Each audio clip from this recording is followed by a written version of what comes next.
Richatonga Gwayanaraba Richatonga Gwayanarababa Richatonga Neroba Richatonga Gwayanaraba Rababa Richatonga Gwayanarababa Richatonga Neroba Richatonga Gwayanaraba Rababa Richatonga Gwayanarababa Richatonga Neroba Ya Yemeni. Hello vadikani vana va Mwari Makadi vana va maZimbabwe. Zimbabwe sedende maro reAfrica. Tinofanira kuti tizive kukosha kwatakaita muZimbabwe. Mudende maro irori rinonzi Zimbabwe makagamuchirwa mungirozi St. John. Makanzwa kuti mudende maro rinonzi Zimbabwe ndo makasvikira vatumwa vese vakauya kumutambo last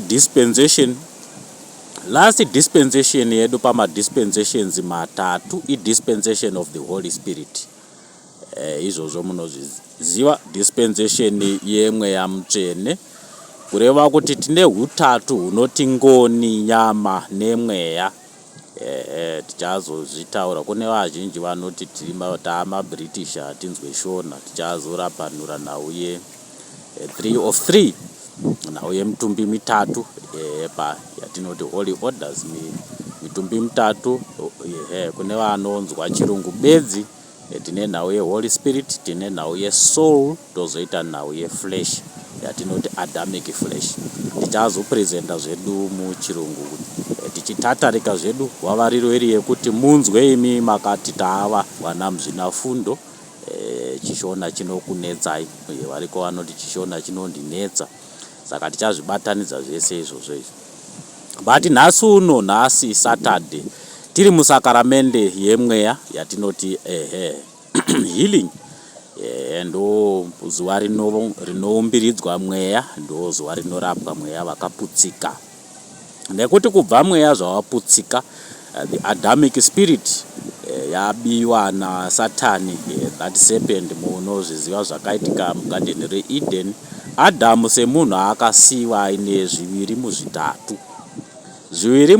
yatinoti 2/3 akasiiwa aine his soul remained intact and his flesh remained intact, but the Holy Spirit yakabiwa naSatani. Ndo yakazopa kuti after 4,000 years Adamic humanitarian dispensation ye7,000 years, at 4,000 ndo pakazouya Adamic Jesus to ane now concept yekudzora mweya pamunhu kuti munhu azokwanise kugara sabata naJehovha aine mitumbi mitatu yakakwana, his Adamic flesh, his Adamic soul, Adamic spirit.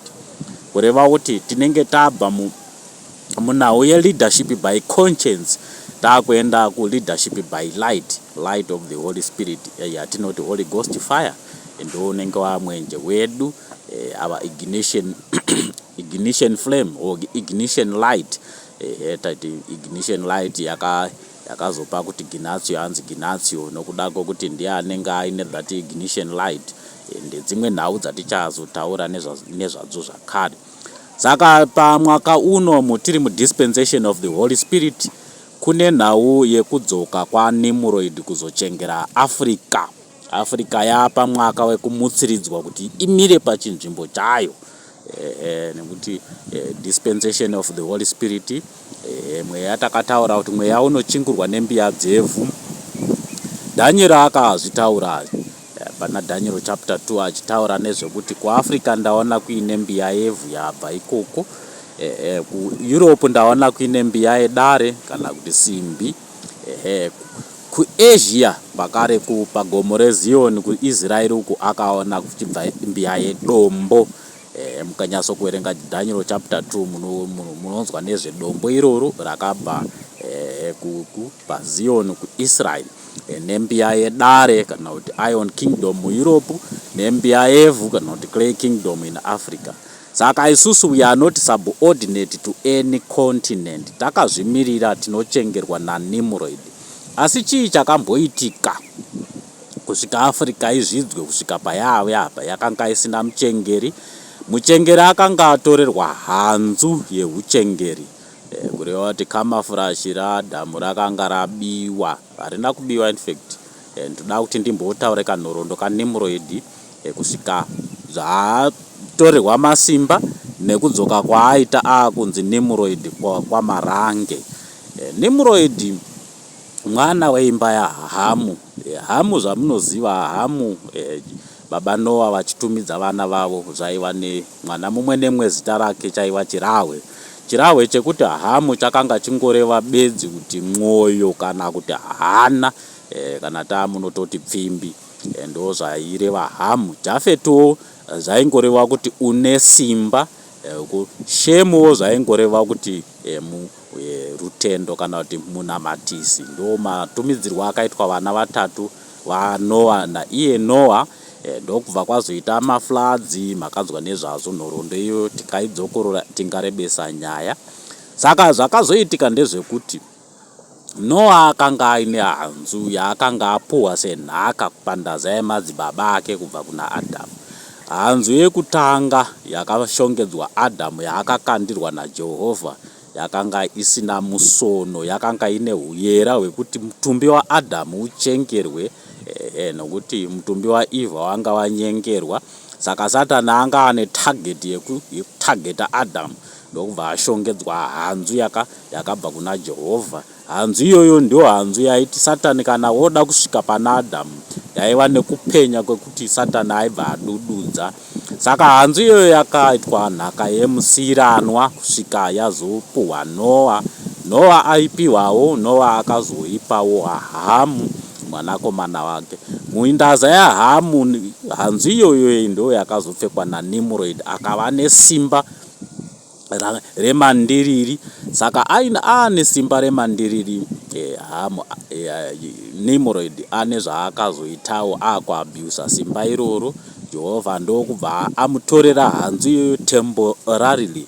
Matorerwo akaitwa hanzu iyoyo ndeyekuti panguva iyo Abrahamu anga abarwa, Abrahamu Isaka akazobarawo vana vake vaviri, Esau naJakobo. Esau naJakobo wabarwa. Esau anga ari muvhimi, aisivhimira baba vake, nokuti baba vake vaifarira nyama yemhuka dzemusango. Esau ndo paakazosanganawo naNimrod, vese vanga vari vavhimi. Ndokubva varwira teritori yekuvhimira, ndo pakazouraiwa Nimrod. Nimrod auraiwa. Esau akashamiswa nehanzu yanga yakapfekwa naNimrod, akati hanzu iyi ndoda kunoivigira baba vangu vakanamata, vachanzwa nezvehanzu iyi kuti yakambomira sei, ndiani akaisona.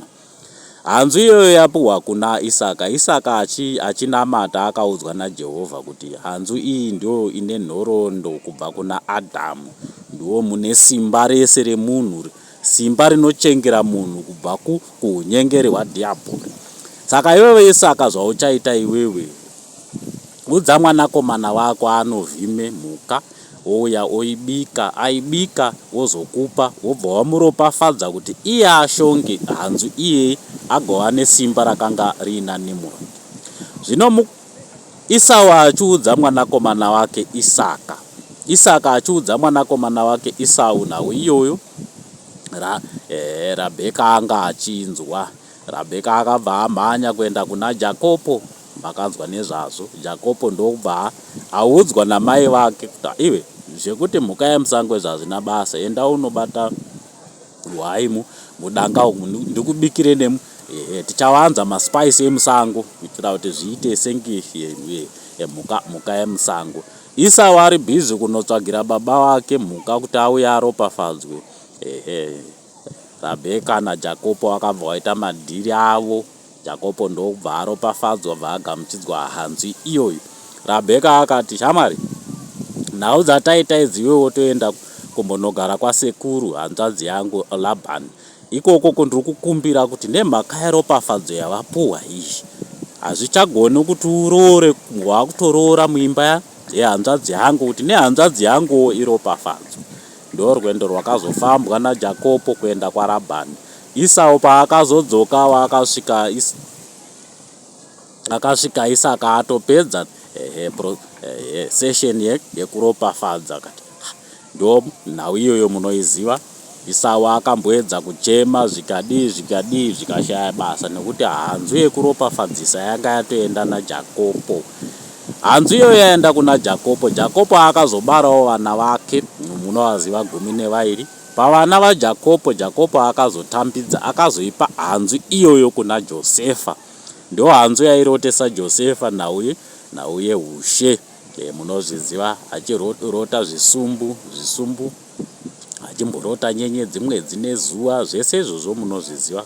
Kune vasingazvizivi mukaverenga Bhaibheri munosangana nazvo maroto aJosefa.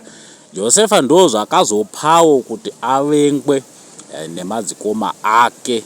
Avengwa nemadzikoma ake, baba vake munozviziva paya akazomutuma kuendesa chikafu kumadzikoma ake akanga achifudza uhai kurenje. Ndo paya paakazobatwa vakamboda kumuuraya. Judha akaramba naRubheni. Ndo pavakazomutengesa kuvana vaIshmaeri vaienda Ijipita. Vana vaIshmaeri ndo kubva vazonomuisavo kuIjipita. Akatengwa nemba yavaprista, imba yaPotifa. Ndo maakazogara Josefa kusvikira vana vababa vake nababa vake Jakobo vazoteverawo Ijipita. Tichazotaura nezve priesthood initiation iyi yaikonzera kuti vana vaIsraeri vese varambe vachikwezverwa kuIjipita kune aritari yamambo Enoki yatinoti pyramidic altar. Priesthood initiation tichazobata nezvayo. Abrahamu achiinitiatwa zvakare nepyramidic priesthood zvichienda zvakadaro. Tine maorder priesthood yatinoti the order of Melchizedek. Tichibva paorder of Melchizedek, order of Abrahamic, tichienda paorder of Mosaic, order of Aaronic, order of Johanic. Order of Johanic ndio inobva yauya nesu kusvika muZimbabwe kutapa dispensation the Holy Spirit. Muorder of Johanic priesthood ndo munoburukira Emmanuel ndo kubva adzora matare ese vaita mukumba dzese obva adzoka zvakare pa the order of Melchizedek akunzi Emmanuel Melchizedek kana kuti muprista mukuru une rudzi naMelchizedek, kureva kuti uprista hwese hwakanga hwava pana Emmanuel sezvahwakambenge huri pana Melchizedek. In that order ndo mamirira zvinenge zvakaita. Saka Josefawo abara vana Manase naEfremu. Josefa asati afa, hanzu iyo yakaipa kuna Efremu. Hanzu iyo yapiwa kuna Efremu ndio hanzu iya yakazenge yakushandiswa nechizukuru chaEfremu chinonzi Joshua kuchengera tabernacle yaMoses. Moses paanenge achienda kugomo kunonamata aisara achichengera ndi Joshua ndo hanzu yaaitungamira nayo hondo achirakasha maNefilimu akanga azadza Kenani. Munozviziva imi kuti hondo dzese dzakarwiwa naJoshua aina Kirebi wemba yaJudha, Joshua wemba yaEfremu. Joshua wapedza basa ayambuka Jorodhani nevana vaIsraeri avagadza nhaka. Hanzu iyoyo yakazoiswa mudendemaro revaprista. Mudendemaro revaprista, muprista akanga arimo ainzi Eri ndiye akanga ari muprista pamwaka wakazobarwawo mwanakomana Samuel. Mudendemaro imomo makanga muine mwanasikana anonzi Hana. Mwanasikana Hana ndiye akazopuhwa mwanakomana Samuel. Mwanakomana Samuel ndokubva ava mwanakomana wedendemaro, kureva kuti Hana akati uyu mwana handingaendi naye kumadzibaba angu, akuva mwana akufanira kubatira Jehovha, mwana waJehovha. Ndokubva Samuel makanzwa nezvake akura akazotumwa nezwi raJehovha, Eria achipupura, Samuel ashongwa nengoni dzaJehovha, ndiye akazopiwa hanzu iya ichibva mudendemaro revaprista. Ndokubva hanzu iyoyo yashongwa naSamuel, ndiyo hanzu yaakazoshandisa kuzodza ishe wekutanga mubva muimba yaBhenjamini munomuziva Sauro. Ndokubva azozodzazve mambo wemaJudha munomuziva Dhavhidha. Mushure maizvozvo Samuel adzamawo, hanzu iyoyo yakanga yamudendemaro remadzimambo, mudendemaro raDhavhidha paBheterehema. Tiri paBheterehema kudaro, hanzu iyoyo yakanga yana Dhavhidha, ndo yaakazoshandisawo zvakare kuzodza Soromoni. Ndokubva asiya hanzu iyoyo iri muTebhanekari. Tebhanekari yakazovakwa naSoromoni. Soromoni ndokubva aisa zvese midziyo yaJehovha muTebhanekari iyoyo, pamwe chete neareka, mwakanzwa nezvazvo. MuTebhanekari yaakuchengerwa naSoromoni. Soromoni makazonzwa kuti akazenga akungoroora marudzi ese kuti arambe aine simba pamusoro pemadzimambo epasi rese. Ndo paakazoipawo mwana kumukunda weAfrica ainzi Queen of Sheba. Queen of Sheba akapuhwa mwanakomana Meneleki. Menelekiwo akazonyanya kufananidza naSoromoni pakuchengeta mhotsi nekudii. Saka Queen of Sheba paakazodzoka naMeneleki kunomuratidza baba wake King Solomon, King Solomon vakafadzwa nekuona mwanakomana akafanana naye pakuchengeta mhotsi, pakuita zvipi nezvipi zvaairayirwa namai vake Queen of Sheba kuti baba wako akadai, saka iwe unofanira kushongawo zvese, unofanira kuportreya character yababa wako.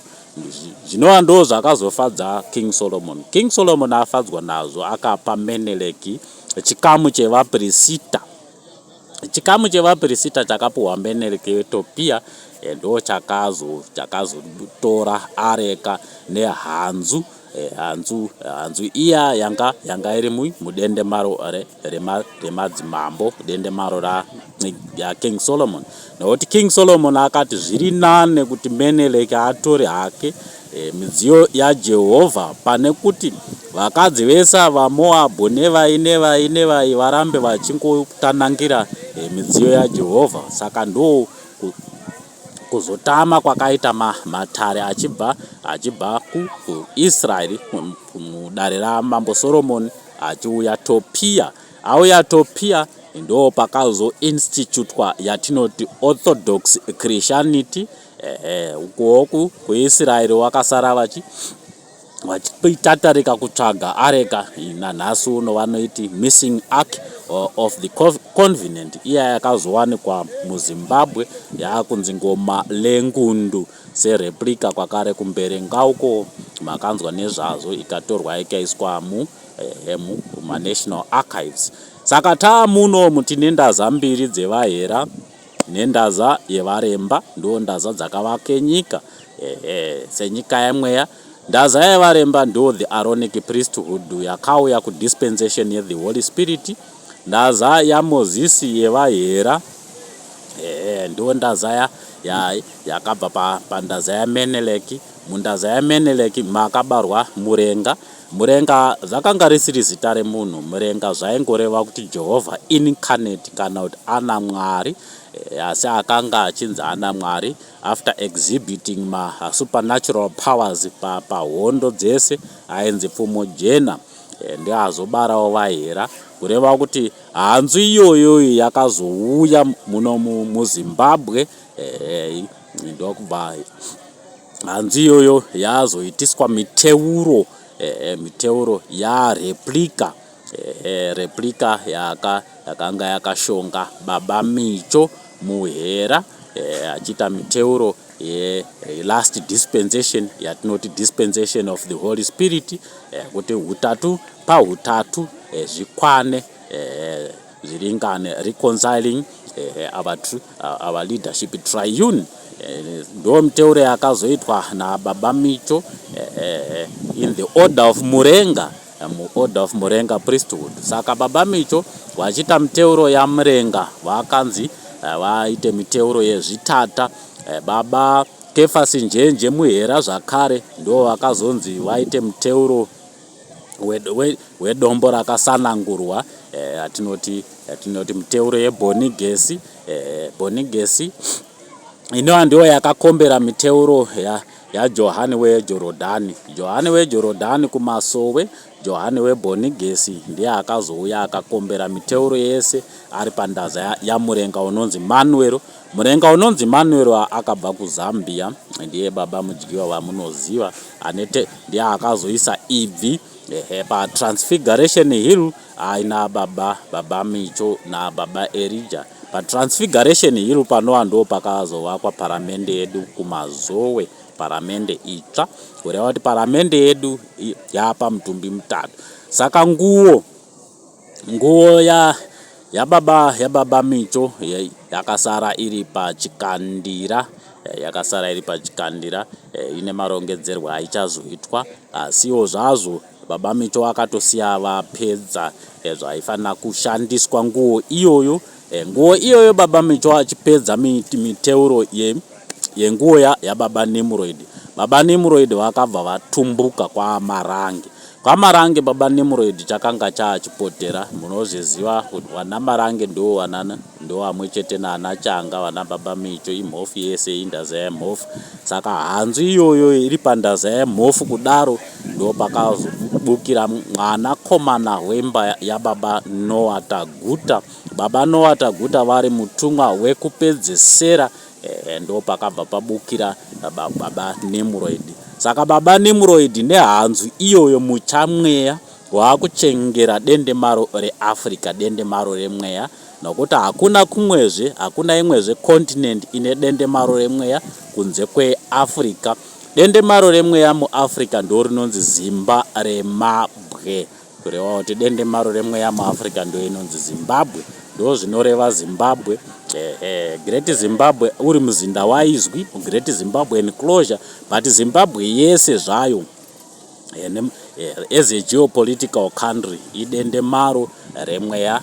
Tiri mudispensation yedu yekupedzesera pamadispensations matatu. Dispensation yeThe Tabernacle, dispensation yeTabernacle takataura nezvayo, yakaveko kuAsia. kuAsia ndo kune yatinoti Asia Minor, pama7 churches amakanzwa, ndo zvakare kune Israeri, tabernacle yamakanzwa Emmanuel muIsraeri. Tabernacle yaManuel ndo kubva yamanifesta into 7 churches paAsia Minor. Tichibva paAsia Minor pane makereke edu kubva Ephesus kusvika Laodicea munoaziva. Tobva ipapo tobva taenda ku the winning of 7 souls mu Europe, kunova ndo kune ma7 souls constituting 7 kingdoms. Pama7 kingdoms ndo pane kingdom yeEngland. Kingdom yeEngland ndo ine matare akazobukira pa mitumbi mitatu pa Canterbury, takuti Anglican, Methodist neSalvation Army. Ndokubva zvauya zvakadaro, Anglican muZimbabwe vasconza aiva platform yatakukupai iri kumasowe, ndokubva yanzi Johani Masowe. Salvation Army vayanzi aiva imimi dare renyu takukuendesai kumazowe, yasvikawo mazowe platform ndokubva yanzi ndimi muchanga muchichengera dispensation yemweya, ndokubva yanzi nyenyedzi nomwe from Salvation Army. Methodist vayanzi ndo inofanira kuwakira chiremba chamukwati guta, ndokubva yavaka guta raJehovha kuzimunya. Asi mitumbi mitatu iyo yakauya iri mumbereko yeDutch Calvinism naBaba Jan van Riebeeck, ainzi Johann Petrus zita remweya, tiri mugungwa. Ndo mamiriro azvakaita. Saka Baba Nimrod kuuya kwavaita, vauya kuzochengera dendemaro. Zimbabwe yese zvayo yamumaoko maBaba Nimrod sedendemaro remweya, tichipedzisa matare edu dispensation of the Holy Spirit, kuitira kuti mukuuya kwake muridzi wemweya asvike tiri mudende maro, tiri pasabata rimwe, sabata raSt John rinochengerwa nababa Nimrod. Chazotaura nezvababa Johani Marange, baba Bhero nababa Noah Taguta before the advent of mutumwa Nimrod. Saka ndo mamiriro zvaita zvitendero zvese vatumwa vaka mafounders, first generation mafounders, second generation vakagara nhaka yemafounders ne-third generation pakufana kuita integration, because chechi kana kuti chiremba chemweya chinorapanurwa chiri chimwe, chechi ndeimwe. Saka munofanira kuziva kuti chechi yedu inopfekana nechechi ipi, chechi ipi ichipfekanawo kusvika taumba dare rimwe chete. Dare rimwe chete rinogara sabata rimwe chete. Sabata redu rengirozi rinorongedza masabata evatumwa riri kwaMarange, richichengerwa namutumwa Nimrod. Ndo mamiriro azvakaita pakanhoroondo duku duku kababa Nimrod kune vasingavazive. Saka zvatana baba Nimrod kudai hakusisina mabasa evatumwa. Vatumwa vese vakufanira kuvakirwa dende maro. Dende maro rasara kuvakwa idende maro raNevanji, richarongedzwa mukunda waNevanji semwenga waGabriel. Mwenga waGabriel achatibarira Isaka muwanzariki waManuero. Tatenda hangu ndo nhau yedu, tatenda Zioni. Yenyedziri kuti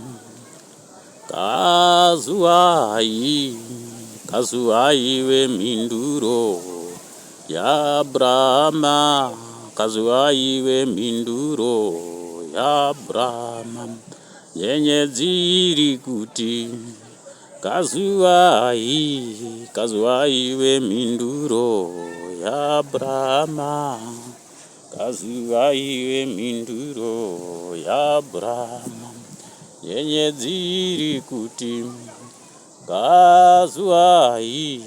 kazuwai wemhinduro yaAbrahama, kazuwai wemhinduro yaAbrahama.